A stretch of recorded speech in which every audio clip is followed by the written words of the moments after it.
시간 우리에게 주신 하나님의 말씀은 잠언 6장입니다.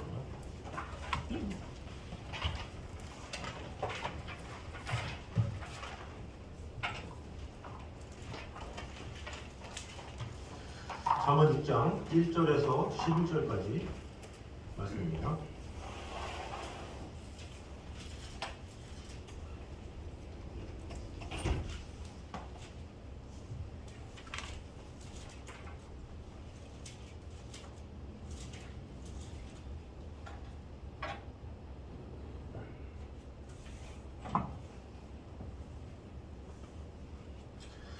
잠언 6장 1절에서 11절 읽겠습니다. 내 아들아, 내가 만일 이웃을 위하여 담보하며 타인을 위하여 보증하였으면 내 입의 말로 네가 얽혔으며 내 입의 말로 인하여 잡히게 되었느니라. 내 아들아, 내가 내 이웃의 손에 빠졌은즉 이같이 하라. 너는 곧 가서 겸손히 내 이웃에게 간구하여 스스로 구원하되 내 입을 잠기게 하지 말며 눈꺼풀을 감기게 하지 말고 노루가 사냥꾼의 손에서 벗어나는 것 같이 새가 그물지는 치는 자의 손에서 벗어나는 것 같이 스스로 구원하라.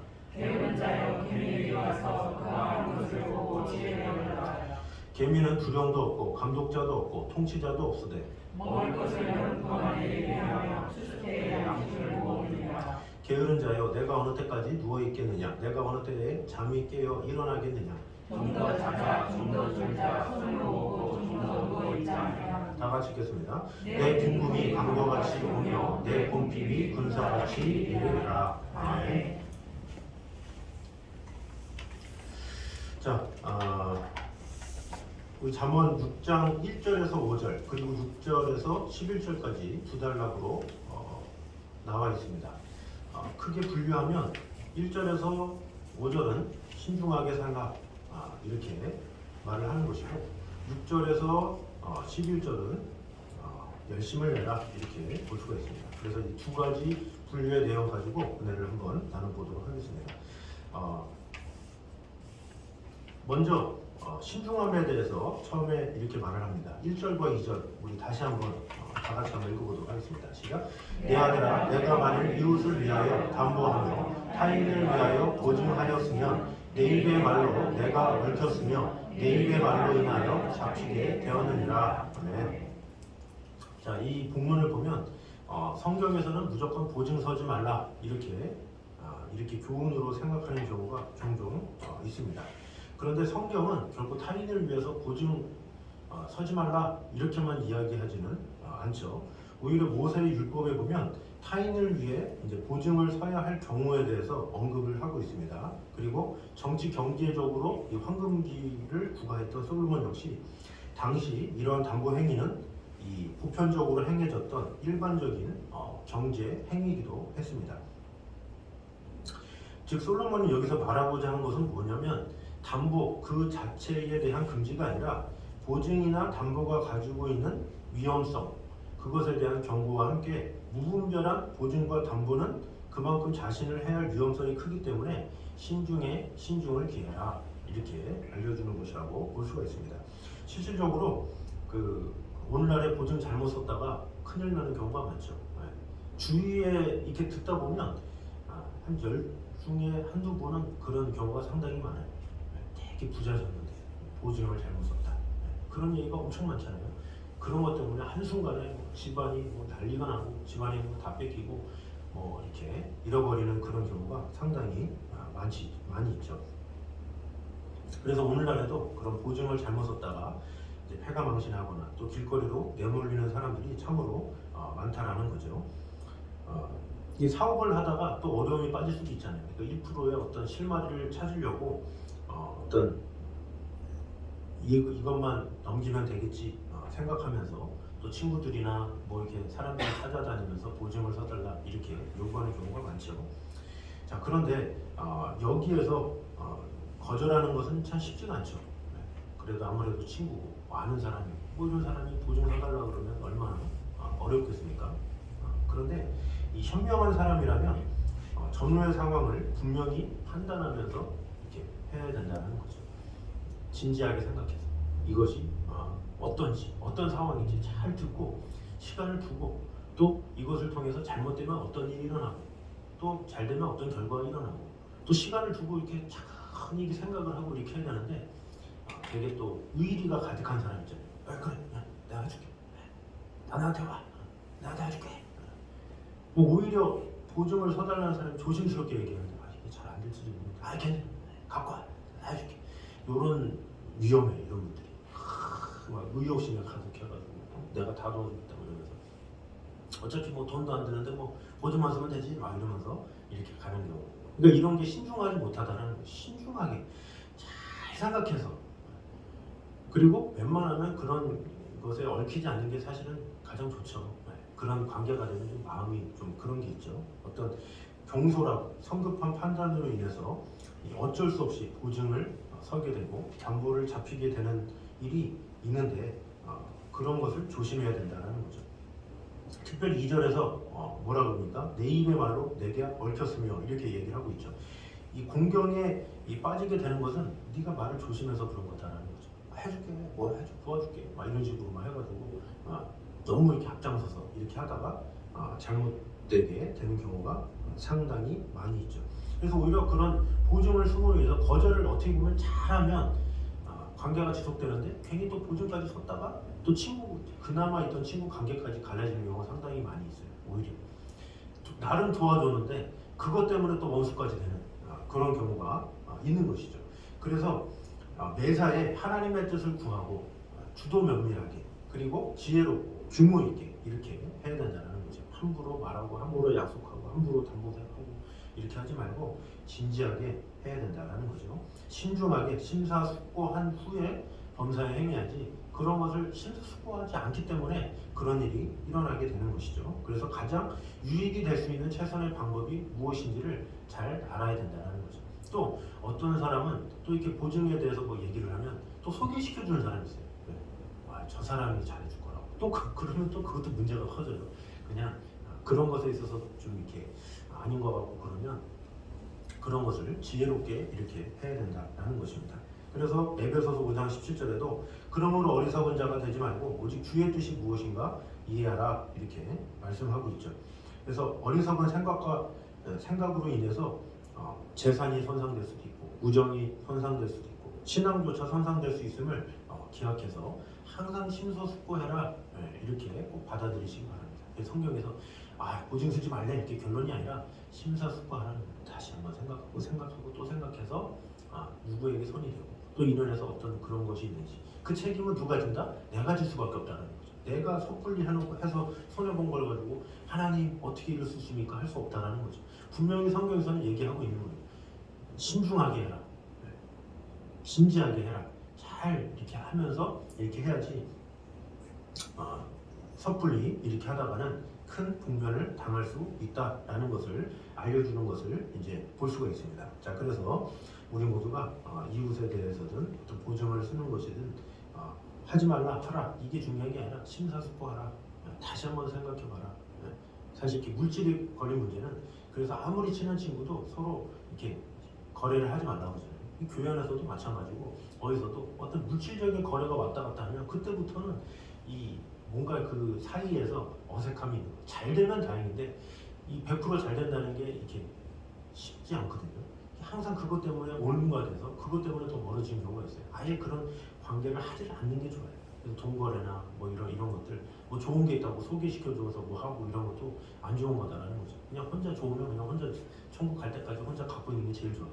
그거를 막 얘기해가지고 했다가 잘 되면 다행이지만 안 돼가지고 더 힘들어지고 관계도 멀어지고 막 그런 것이 있기 때문에 보증뿐만 아니라 뭐 물질에 관련된 것들 민감한 거기 때문에 굳이 이런 것을 노출하거나 그것에 대해서 이야기하거나 그런 것은 최대한 안 하고 신앙적인 입장 뭔가 영적인 것 이런 것을 도와주면서 하는 것이 오히려 더 좋을 수 있다는 것을 꼭 기억하셔서 심사숙고하게 어떤 물질적인 거나 이런 것들을 하나씩 이루는 저희 여러분 되시기를 주님의 이름으로 축원합니다. 두 번째는 구원은 모든 인생이 모든 역량을 쏟아서 쟁취해야 될 인생 최고의 가치다라는 것입니다. 우리 4절과 5절을 다시 한번 읽겠습니다.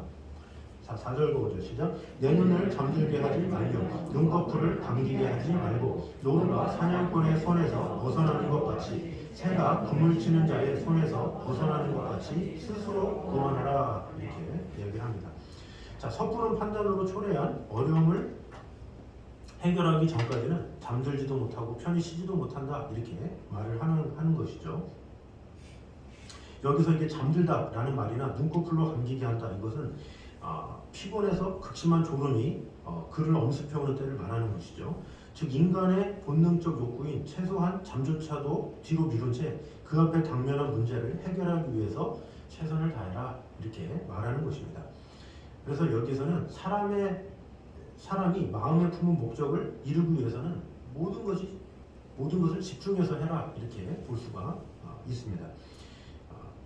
내가 꼭 해야 된다 이런 마음이 있으면 모든 역량을 집중해서 해야 될 것을 요구하는 것이죠. 이 베스트셀러 중에 스티븐 코브의 책 중에 성공하는 사람들의 7가지 습관 아시죠? 요즘에 또 8가지 습관 이런 책도 나오는데 그 7가지든 8가지든 가장 중요한 베스트가 뭐냐? 소중한 것을 먼저 하라. 이게 가장 큰 원칙이다. 이렇게 나와 있습니다. 그래서 효과적인 자기관리는 뭐냐? 소중한 것을 먼저 하는 데서 시작된다. 말하는 것이죠. 그래서 소중한 것이 무엇인지를 분명하게 알아서 그것 먼저 하라는 거예요. 되게 시간 관리를 잘 못하는 사람의 특징이 뭐냐면 바쁘다는 특징이 있어요. 항상 바빠. 근데 핵심이 없어. 그런 경우가 상당히 많아요. 하루 종일 바쁜데 핵심 없이 이 모양 저 모양 이렇게. 회사도 마찬가지. 회사가 바쁜 회사가 있거든요. 근데 바쁜데 성과 없이 바쁜 회사들이 있어요. 아침 일찍 오래 7시 오라고 그러고 6시 오라고 그러고 이런 엄청 시키는데 능률이 없어. 근데 어떤 회사는 시간을 딱 정해가지고 우리는 10시 딱 출근해서 뭐 3시 뭐 이렇게. 그런데 대신에 집중해서 가장 중요한 거. 그래서 플랜을 짜죠. 그래서 리더가 1순위, 2순위, 3순위, 4순위 이렇게 해서 가장 중요한 거 먼저 끝내고 그 다음에 두 번째 이런 계획들을 다 세워줘요. 그러니까 직원들이 그걸 아니까 최우선 이걸 확실하게 끝내고 하니까 1순위 끝나고 2순위 끝나고 3순위 끝나고 마지막 4순위는 해도 되고 안 해도 되고 정도잖아요. 이런 건 남겨도 가는 거예요. 그런데 이것도 아니고 저것도 아니고 주먹공부식으로 막 하다 보면 되게 중요한 것을 놓치고 간다는 거죠. 그래서 생산성 있는 회사와 생산력이 없는 회사의 차이는 뭐냐? 능률이 있느냐 없느냐의 차이가 뭐냐? 우선순위를 얼마나 정했느냐 그거에 따라 다르다는 거죠. 우선순위가 온전한 회사는 어떤 시간을 가지고 뭔가를 하잖아요. 성과를 가지고 집중해서 해라. 그거만 해라. 이렇게 얘기를 하고 있죠. 그래서 되게 코로나 때도 재택근무 막 했던 회사들 많잖아요. 근데 그것에 대한 자신감이 뭐냐? 능률이 중요하다는 거예요. 와가지고 막 이래저래 회사에서 아무것도 이것도 아니고 저것도 하면 뭔 소용이냐는 거죠. 재택해도 괜찮으니까 일만 제대로 해내라는 거예요. 그래서 그것에 대해서 막 요청 안 하잖아요. 그 나중에 코로나가 끝나도 그냥 재택해라 막 이러잖아요. 그리고 요즘에는 아예 회사가 재택으로 하는 회사들이 상당히 많이 있어요. 왜? 능률이 중요하니까. 일거리 줄 테니까 요거만 하라는 거예요. 굳이 와가지고 괜히 뭐 이렇게 하지 말고 거기에서 일만 제대로 해라. 능률 있게 해라. 이것이 중요하죠. 근데 우리의 삶에도 마찬가지라는 거죠. 하루 삶의 우선순위가 있는데 그 우선순위를 먼저 하고 그 다음에 것들을 이렇게 해야 우리가 규모 있게 나가는 거지. 항상 바쁘긴 바쁜데 이것도 못하고 저것도 못하다가 나중에 맞아.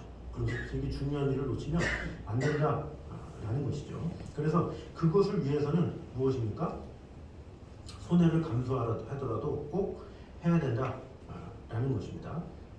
그래서 가장 중요한 것이 가장 하찮은 것에 의해서 좌우돼서는 안 된다. 이것을 괴테가 이야기를 했습니다. 자, 5절을 다시 보면 노루가 사냥꾼의 손에서 벗어나는 것 같이 새가 궁을 치는 자의 손에서 벗어나는 것 같이 스스로 구원하라 이렇게 이야기를 하고 있죠. 스스로 해라는 것, 스스로. 우리 스스로 각자가 해야 될 일이다라는 거죠. 뭐 놓쳤네? 그 누가 책임질 거예요? 본인이 책임지고 그것에 최선을 다하라라는 것이죠. 그럼 우리에게 가장 중요한 게 무엇입니까? 구원의 문제. 내 영혼의 구원받느냐. 이게 가장 큰 구원의 문제죠. 내 자녀들에게서도 가장 큰 문제가 뭐예요? 구원의 문제잖아요.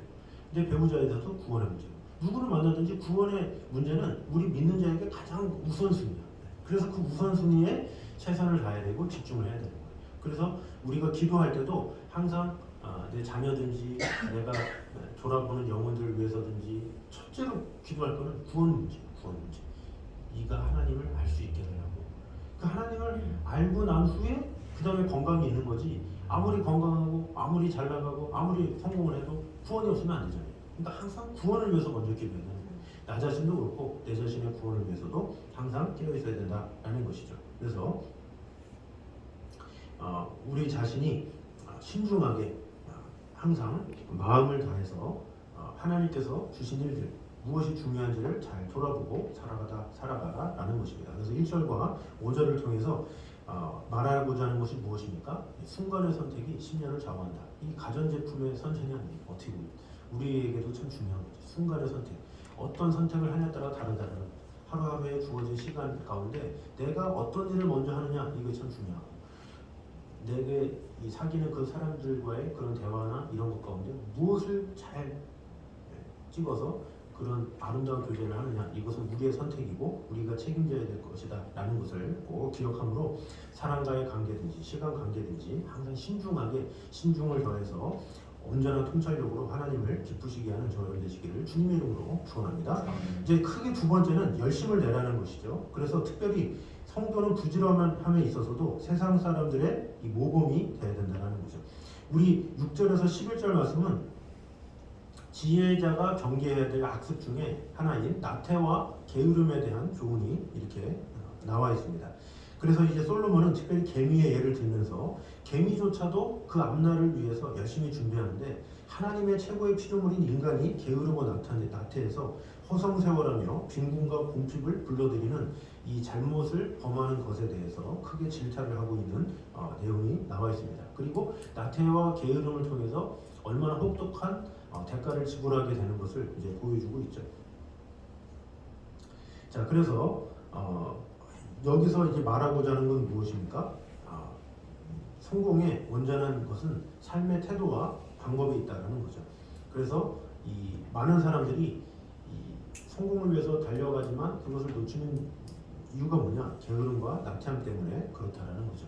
예를 들어서 아프리카 어떻습니까? 아프리카 보면 우리나라와는 비교할 수 없는 수많은 이 자원을 가지고 있다는 거죠. 그래서 씨앗만 뿌려도 수확할 수 있을 정도로 이 천혜의 자연 조건을 가지고 있죠. 아르헨티나도 그래요. 이번에 그 월드컵에서 아르헨티나가 우승했다고 해서 아르헨티나를 연구한 그런 게 뉴스가 있더라고요. 그 보니까 거기가 그렇게 비옥하대요. 땅이 너무 좋아서 처음에 그 땅이 너무 좋은 나머지 사람들이 농사짓고 막 그러면 생산력도 뛰어나가지고 전 세계에서 가장 자원이 많은 풍부한 그런 나라로 알려졌대요. 근데 그런 나라가 갑자기 부도가 나. 왜 그렇습니까? 국민들이 게을러가지고 쉽게 돈을 버니까 이 사람들이 게을러가지고 배가 불러가지고 일을 안 하기 시작해가지고 나라가 부도가 된 거예요. 그러니까 얼마나 최악입니까? 아프리카도 마찬가지죠. 그 땅이 비옥한데 이 사람들이 땅을 씨를 뿌리고 노력을 안 해. 게을러. 그러니까 이 가난한 나라. 그래서 외부에서 지원을 받아야 되는 나라가 됐다는 거죠. 그럴 필요가 없거든요. 자신들이 잘 재배해서 열심히 일하면 충분히 수출에서도 큰 영향력을 끼칠 수가 있는데 그렇지 못했다라는 것이죠. 결국엔 그들의 잘못된 성품과 습성이 오늘날의 그런 빈곤한 나라로 만질 수밖에 없었다라는 것입니다. 자, 그래서 우리 성도들도 마찬가지죠. 이 세상 사람들도 얼마나 열심히 살아갑니까? 여기 바로 우리 남동구 바로 위에만 있으면 이 농수산물 시장 보면 얼마나 열심히 살아요. 새벽 3시만 되면 다 일어나가지고 광고 해가지고 다 물건 다 떼가고 그렇게 열심히 이렇게 마음을 다하는 것을 볼 수가 있죠. 그래서 항상 성실하게 죄송합니다. 라면을 맛있는 거 드리고 자, 그래서 항상 부지런하고 성실하고 이렇게 해서 이 세상 사람들도 얼마나 열심히 살아요. 새벽에 이렇게 차가 이렇게 가면 도대체 어디 그렇게 가길래 이런 생각이 들고 밤늦게도 막 차가 다니면 도대체 저 사람들은 뭘 하길래 밤늦게까지 이렇게 하거든요. 그러니까 우리가 더욱더 믿음의 사람들이 열심히 살아가야 된다는 거죠. 근데 열심히 살아가야 되는데 무엇을 위해 열심히 살아가야 되느냐? 특별히 마지막 날을 위해서 열심히 준비하며 살아가야 된다는 거죠. 자, 7절과 8절을 한번 보겠습니다. 7절과 8절 같이 한번 읽겠습니다. 시작. 개미는 두령도 없고 감독자도 없고 통치자도 없으되 먹을 것을 여름 동안에 예비하며 추수 때에 양식을 모으느니라. 아멘.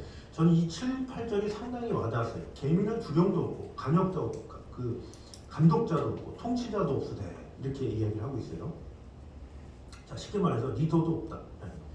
리더도 없고 이끌어주는 자도 없는데 스스로 한다는 거죠. 참 대단한 거죠. 인간은 왕을 날려요. 자꾸 대표를 날려요. 예를 들어서 뭐 학교를 가면 뭐 캠퍼스를 가면 자꾸 과대표 뽑자고 그러고 반장 뽑자고 그러고 왜 그래요? 누군가 일해줘야 될 사람이 필요하다는 거예요.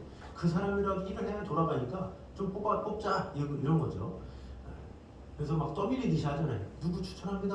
막 이렇게 밀어붙이고 왜 그 사람인지 일을 하니까 그 사람이 일을 해야 뭔가를 하니까 자꾸 이렇게 밀어붙이는. 사람들은 자꾸 왕을 달라는 그런 게 있어. 이 사울 시대 때도 어때요? 하나님께서 왕을 원하시지 않는데 하나님은 사사를 통해서 일하셨는데 그 백성들이 왕을 달라 그래서 어쩔 수 없이 사무엘이 이 사울에게 기름을 부어서 왕을 세우는 일이 있었죠. 근데 개미는 리더도 없고 감독자도 없고 그런데 스스로 한다라는 거죠. 스스로 하는데 또 어떻게 합니까? 스스로 하는데 스스로 주인의식을 가지고 다 열심히 한다라는 거죠. 일개미로서 여왕개미로서 여러 가지 그런 자신의 맡겨진 일에 최선을 다한다라는 거죠. 인간은 어때요? 전부 리더가 되면 또 난리 나죠. 또 어떤 데는 또 다 리더가 되고 싶어가지고 리더 해주면 또 서로 싸우고 난리 나고 내가 먼저 왔니 네가 먼저 왔니 하면서 막 기싸움하고 그것이 인간이죠. 마음이 잘 안 맞아서 갈라진 경우도 상당히 많고 그렇다라는 거죠. 근데 개미는 불화도 없이 리더도 없는데 불화도 없이 서로 싸우지도 않고 잘한다라는 거죠. 그리고 사람들은 어때요? 욕심이 생겨서 자신의 분수를 모르잖아요. 아무리 이렇게 똑같아도 내가 먼저 왔네, 내가 뭘 잘하네 그러면서 자꾸 군림하려는 그런 게 있죠. 그러다가 어떻게 돼요? 그 위를 바라보고 이렇게 하는 경우가 있어요. 세상 그 어떤 무서운 거 없이 막 치고 올라가는 경우. 근데 개미는 그런 게 없다라는 거죠. 일기면 대로 이렇게 그냥 자기가 월 거는 안 한다라는 거예요. 여왕개미한테 저리 가라고 나도 알릴 수 있다고 막 하면서 막 떼쓰고 말도 안 되잖아요. 근데 그런 말도 안 되는 거를 인간은 해요. 인간은 뭐 옛날에 뭐 계급사회고 막 이럴 때 막 들고 일어나고 막 이런 게 있잖아요. 사람들은 그렇거든요. 근데 개미는 안 그런다는 거예요. 자신의 직분을 딱 알고 그냥 끝까지 그냥 변함없이 이렇게 한다는 거죠. 근데 그것이 우리에게 필요하다라는 거예요. 욕심 부리지 말고 내게 주어진 것에 최선을 다해라 라는 거예요. 내게 주어진 것에 최선을 다하는 거 그것이 하나님께서 가장 기뻐하는 거지. 자꾸 그 위를 바라보고 욕심 가지고 막 다른 떡이 맛있어 보인다고 이렇게 해서는 안 된다라는 것입니다. 그래서 이 개미에게 주어진 자신의 직분을 잘 했던 것처럼 하나님께서 내게 주신 직분이 무엇인지를 잘 알아서 그 직분을 충실하게 하면 하나님께서 때가 되면 높이시리라. 겸손하라. 하나님께서 때가 되면 높이시리라. 베드로전서에 말씀하고 있죠. 근데 하나님께서 때가 되면 높이는 거지 인간이 내가 높아지겠다고 해서 되는 게 아니에요. 압살롬이 내가 높여지겠다 해서 아버지까지 막 치고 그랬다가 망하게 됐잖아요. 근데 그런 것처럼 인간은 욕심이 생기는 순간 그때부터는 잘못된 결과가 일어날 수밖에 없다는 거죠. 그래서 내가 무엇을 할 때 욕심인지 아닌지 이렇게 돌아봐야 된다는 것이죠. 자, 그런데 여름 동안 개미가 준비한다 이런 것처럼 우리도 준비하는 삶을 살아야 된다는 거죠. 무엇을 준비합니까? 이 현대인들은 이 세상에 살아가는 동안에 준비를 많이 하죠. 그 중에 하나가 뭡니까? 이 보험이잖아요. 보험이라는 걸 들어야 내가 혹시나 다쳐도 치료금을 받고 뭐 이런 것에 대한 방어막을 하잖아요. 근데 마찬가지로 우리의 보험과 같은 게 뭐겠습니까? 바로 영원 구원이겠죠. 우리의 심판과 또 죽음 이런 것에 대해서 늘 생각하고 그것에 대해서 항상 대비할 수 있어야 된다라는 것입니다. 자, 그래서 사도 바울도 항상 그러한 삶을 살았죠. 사도행전 20장 24절에 나의 달려갈 길과 주 예수께 받은 사명 곧 하나님의 은혜의 복음 증거하는 일을 마치려면은 나의 생명을 조금 더 귀한 것으로 여기지 아니하노라 그랬어요. 왜? 복음을 위해서 살아가는 게 가장 귀한 일이기 때문에 그것의 가치를 가지고 그것에 마음을 다하고 그것에 열심을 다했다라는 거죠. 그래서 그는 죽음조차도 두려워하지 않고 열심히 살게 되었다라는 것입니다. 그래서 그 무엇보다 우리가 항상 마지막 날을 위해서 늘 준비하며 열심을 다하며 내게 주어진 일이 무엇인지 최선을 다하는 그런 삶을 살아야 된다라는 것이죠. 그래서 마지막으로 말하는 게 뭡니까? 이 게으름과 나태함에 잠에 빠진 자는 영육 간에 큰 재앙이 초래하게 된다는 거죠. 10절과 11절 우리 마지막 같이 한번 읽겠습니다. 6장 10절 11절 시작. 좀 더 자자 좀 더 졸자 손을 모으고 좀 더 누워있자 하면 내 빈궁이 강도같이 오며 내 곰핍이 군사같이 이르리라. 아멘. 자, 10절은 게으르고 나태한 사람들의 이 한결같은 모습을 풍자적으로 묘사하고 있죠. 그리고 11절에는 이런 삶을 살아가는 사람은 빈곤과 궁핍한 삶을 살 수밖에 없다 이렇게 이야기를 하고 있습니다. 자, 그래서 이 지나친 게으름 이런 것은 하나님과 가까이 할 수 없죠. 신앙생활도 부지런해야 돼요. 신앙생활도 부지런해야 잘 섬길 수 있는 거예요. 하나님의 이 예배자로 잘 살아갈 수 있는 거예요.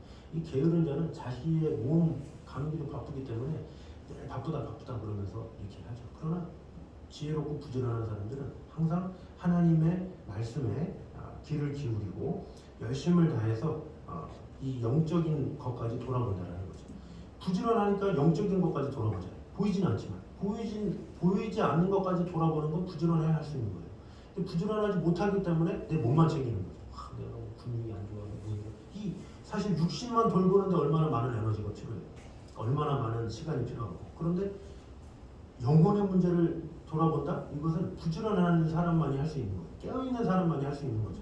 맞아, 내가 지금 영적으로 그런데 하나님과의 관계가 어떤데? 하나님이 나를 이런 생각은 부지런한 사람이 할 수 있는 거지 부지런하지 않으면 이런 생각을 못하는 거죠. 그래서 내 자신의 모습을 항상 돌아볼 필요가 있는 거예요. 내가 가장 부지런한가 부지런하지 못한가. 그 차이는 뭐냐? 아무리 열심히 사는데 나의 육을 위해서만 살면 그건 사실 부지런한 게 아니에요. 진정한 부지런한 삶은 나의 영혼뿐만 아니라 육신뿐만 아니라 영혼까지 돌아볼 수 있는 그런 사람이 진정으로 부지런한 사람이죠. 뭐 잠을 얼마나 자느냐 그것에 따라서 부지런하다 아니도 판단할 수 있는 게 아니에요. 사람은 다 달라요. 누구는 4시간 자야 그런 사람이 있고 누구는 10시간 자야 편한 사람이 있고 각자 다 달라요. 누구는 이게 자랑하잖아요. 하루에 뭐 평생 3시간 잤다고. 근데 그 사람은 그게 몸에 맞으니까 그렇게 하지. 또 어떤 사람은 10시간을 자도 2배 이상 평소에 열심히 하는 사람이 있어요. 그래서 잠을 몇 시간 잔 거 가지고 사람을 판단해서는 안 되는 거예요. 왜 이렇게 잠이 많냐 적냐 그 사람마다 달라요. 그 사람은. 근데 중요한 게 아니라 깨어있는 그 시간에 얼마나 집중해서 살아가느냐 이게 중요한 거예요. 하루에 3시간 자는데 자기 몸만 돌보고 살아. 6일만 빠져 살아. 그러면 무슨 소용이 있어요?